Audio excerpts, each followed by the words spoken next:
झिंझिण्यांपासून त्वरित आराम मिळवा सेन्सोडाइन रॅपिड रिलीफ बरोबर. सर, जवळपास निकाल निश्चित होताना पाहायला मिळतोय. तुम्ही देखील विजयीच्या वाटचालीवर आहात, मात्र भाजपला देखील 125 जागांपर्यंतचा कल सध्या दिसतोय. मला वाटतं हा 125 वरती सीमित राहणार नाही. हा जवळजवळ 135 पर्यंत जाईल भाजपचा आकडा. आणि महायुती, मी सकाळी सांगितलेलं, कालही सांगितलेलं, किमान 175 जागा जिंकणार म्हणून. आता 225 जागा जिंकताना दिसत आहे महायुती.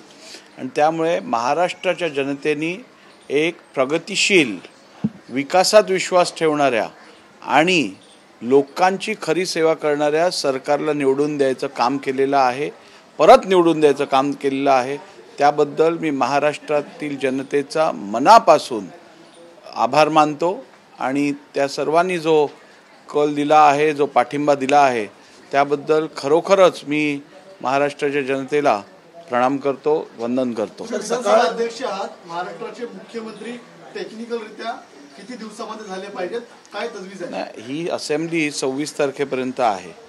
त्यामुळे 26 तारखेपर्यंत ह्या असेंब्लीची टर्म आहे. त्यामुळे 26 तारखेच्या आधी किंवा 26 तारखेपर्यंत नवीन असेंब्ली ही कॉन्स्टिट्यूट होईल. मुख्यमंत्री भाजपचे होणार का आणि मुख्यमंत्री देवेंद्र फडणवीस असणार का? आजचे निकाल बघितल्यानंतर महायुतीत देवेंद्र फडणवीस साहेब हे सर्वात लोकप्रिय नेते आहेत हे स्पष्ट दिसून येतं.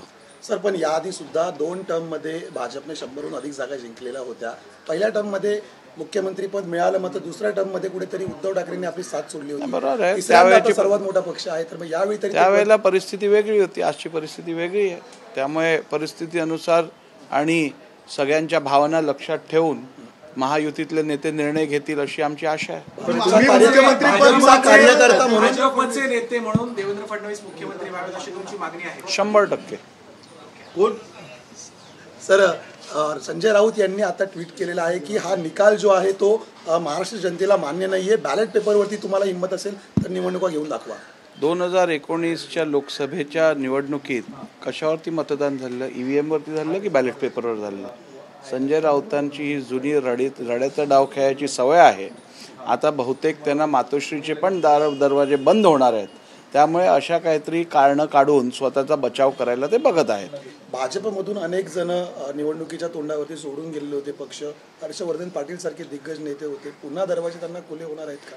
नाही, हे सगळे निर्णय पक्षश्रेष्ठी घेते. परंतु आज चांगल्या गोष्टी आठवणीत ठेवायचा दिवस आहे. आज महाराष्ट्राची अधिक सेवा कशी करता येईल, महाराष्ट्राला अधिक गतीने कसं पुढे नेता येईल, या गोष्टींवरती आपल्याला चर्चा करायची आहे, याबद्दल विचारविनिमय करायचा आहे. आजचा दिवस महाराष्ट्रासाठी अत्यंत मौल्यवान असा दिवस आहे. त्यामुळे मी महाराष्ट्राच्या जनतेचं अभिनंदन मनापासून करतो. पक्षाची जी परिस्थिती झाली आहे त्याच्यावर काय तुमच्या भावना आहे? काय वाटतं नेमकं तुम्हाला की महाविकास आघाडीची जी काही परिस्थिती दिसते? महाविकास आघाडी जी आहे ही काय नैसर्गिक आघाडी नाही आहे. ही अननॅचरल अलायन्स आहे. स्वार्थासाठी 3 पक्ष एकत्र आले आहेत. या तिन्ही पक्षांनी आपले सिद्धांत धाब्यावर ठेवून ही सत्ता काबीज करण्यासाठी एकत्र आले आहेत हे जनतेने ओळखलेलं.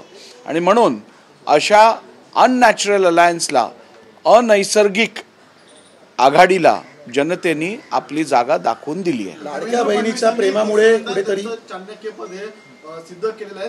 शरद पवारांना तिसऱ्यांदा त्यांनी या ठिकाणी देवेंद्र फडणवीस जी हे या राज्याचे सर्वात यशस्वी नेते आहेत, याबद्दल कोणाच्याही मनात कुठचीही शंका असू नये.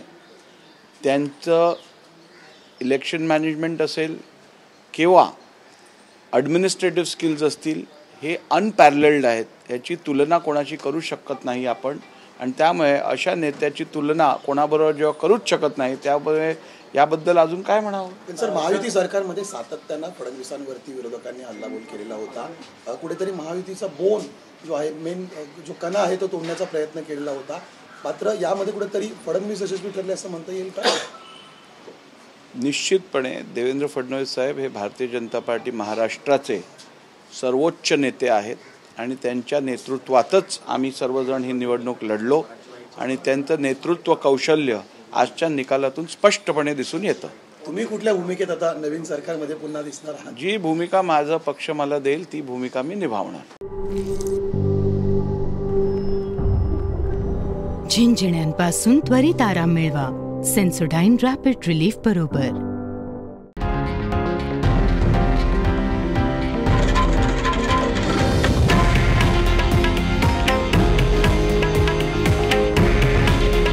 हे आहे देशातील नंबर 1 न्यूज नेटवर्क आणि आपण पाहत आहात TV9 मराठी. काळजी तुमची, हित महाराष्ट्राचं.